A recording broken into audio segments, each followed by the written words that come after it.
बहरहाल मुकदमा है क्या ये समझ लीजिए, बड़ा क्लियर, बड़ा नटशेल में बता रहा हूं।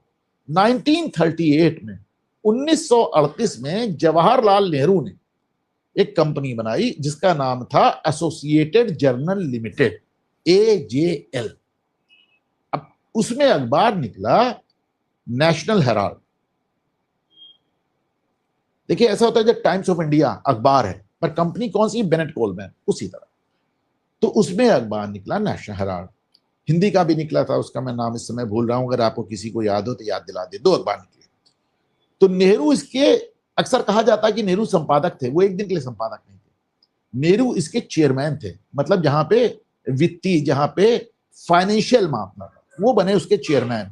और कब तक चेयरमैन बने रहे? 1947 तक, जब तक वो नवजीवन, देखिए अभी राजशेखर जी ने बताया, इंग्लिश में नेशनल हेराल्ड और हिंदी में नवजीवन, देखिए सुदीप जी ने बता दिया। तो नेहरू इसके मैनेजिंग डायरेक्टर थे, चेयरमैन थे, और जब तक प्राइम मिनिस्टर नहीं बन गए तब तक बने। प्राइम मिनिस्टर बनने के बाद आप किसी कंपनी के चेयरमैन हो नहीं सकते, तो आपने छोड़ दिया। लेकिन किया क्या इन्होंने, समझिए।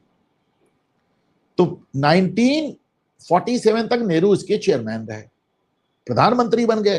तीनों ने साथ इसी बीच 1942 में फिरोज गांधी से शादी कर ली थी इंदिरा गांधी ने। नेहरू ने कहा जैसा भी है, जो भी है, तो अपना दामाद ही, तो अपनी जगह अपने दामाद को बना दिया मैनेजिंग डायरेक्टर। फिरोज गांधी भी कभी नेशनल हेराल्ड के एडिटर नहीं रहे। अक्सर लोग कहते हैं फिरोज एडिटर थे, नहीं, एडिटर नहीं थे, मैनेजिंग डायरेक्टर थे। एडिटर इसके के रामाराव थे।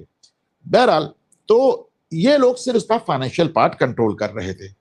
नेहरू प्रधानमंत्री बने तो उन्होंने धुआंधार जमीनें दे दी उठाकर नेशनल हेराल्ड को। अच्छा, ये दी जा सकती है, मतलब आप अखबार को जमीनें पहले देने का चलन था। मध्य प्रदेश सरकार में दिग्विजय सिंह मुझसे कह रहे थे आके जमीन ले लो, अर्जुन सिंह ने जमीन दी भी थी पर मैंने उसका पोजीशन नहीं लिया। बहरहाल ये दे सकते थे। तो इन्होंने दिल्ली, बंबई, इंदौर, भोपाल, हरियाणा, चंडीगढ़, लखनऊ, सब जगह जमीनें दे दी। भाई जमीन तो जमीन होती है। पहली बात आप समझे, जमीन कोई नेहरू अपनी जेब से निकाल के तो दे नहीं रहे थे ना, सरकारी जमीन दे रहे थे। सरकारी जमीन यानी जनता की जमीन, हमारी आपकी जमीन, हमारे आपके टैक्स की जमीन खुलेआम बांट रहे थे अपनी कंपनी को। और धीरे धीरे साम्राज्य बन गया केवल जमीनों के आधार पर, और तो कुछ है नहीं नेशनल हेराल्ड में।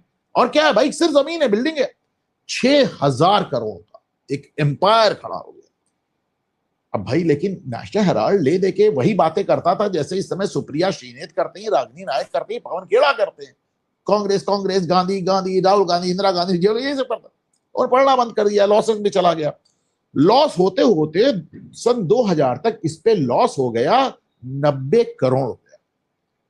तो भाई ये वो लॉस हो गया। तो कांग्रेस पार्टी ने, देखिए सोनिया गांधी ने कांग्रेस पार्टी से बिना ब्याज का, भाई कांग्रेस पार्टी का अखबार था, उन्हें हक था, बिना ब्याज का 90 करोड़ रुपया नेशनल हेराल्ड को दे दिया कि भाई तो अपना लोन चुकता कर लो। तो लोन तो चुकता दूर की बात, वो भी खा गए वो। फिर क्या हुआ सर, उसके बाद सोनिया गांधी और राहुल गांधी ने मिलकर एक कंपनी बनाई, उसका नाम रखा यंग इंडियन।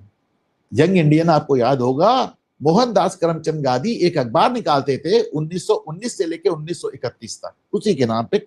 इसमें 76% शेयर सोनिया और राहुल के हो गए। उसके बाद इन्होंने क्या किया, 50 लाख रुपए में उस पूरी लाइबिलिटी को टेक ओवर करके उसको, उन्होंने कहा ठीक है भाई, हम 50 लाख रुपए में पूरा अखबार सोनिया गांधी को और राहुल गांधी को बेच दिया गया। इसको समझिए, सोनिया गांधी ने नेशनल हेराल्ड सोनिया गांधी को बेच दिया 50 लाख रुपए में, 6000 करोड़ की प्रॉपर्टी। और जो 50 लाख रुपया दिया गया वो भी सोनिया राहुल ने अपनी जेब से नहीं दिया, वो भी कांग्रेस से लेके दिया, और कांग्रेस ने यह पैसा इनको माफ कर दिया। तो सोनिया गांधी ने 50 लाख रुपए में 6000 करोड़ का नेशनल हेराल्ड सोनिया गांधी को बेच दिया। और इसके लिए सोनिया गांधी को 50 लाख रुपया भी कांग्रेस की जेब से दिया, और उसके बाद सोनिया गांधी ने सोनिया गांधी का 50 लाख रुपया भी माफ कर दिया। इतना ओपन शट केस। अब आप बताएं, जस्ट इमेजिन, तो कैसे होगा ये मामला? तो फंसना तो इनका एकदम पक्का है। लेकिन याद रखेंगे 2014 से मुकदमा चल रहा है। मुझे नहीं लगता कि भारतीय जनता पार्टी या प्रधानमंत्री नरेंद्र मोदी बिल्कुल इस मुकदमे में कोई फैसला चाहते हैं। मुझे तो ये भी लगता है इसीलिए बार बार टल रहा है मामला। ये मुकदमा मोदी ने नहीं लिखा, ये मुकदमा सुब्रमण्यम स्वामी ने लिखाया था। उनको गिरफ्तार और जमानत सुब्रमण्यम स्वामी ने कराई, और वही अभी भी पीछे लगे हैं, वही अभी भी पीछे लगे हैं।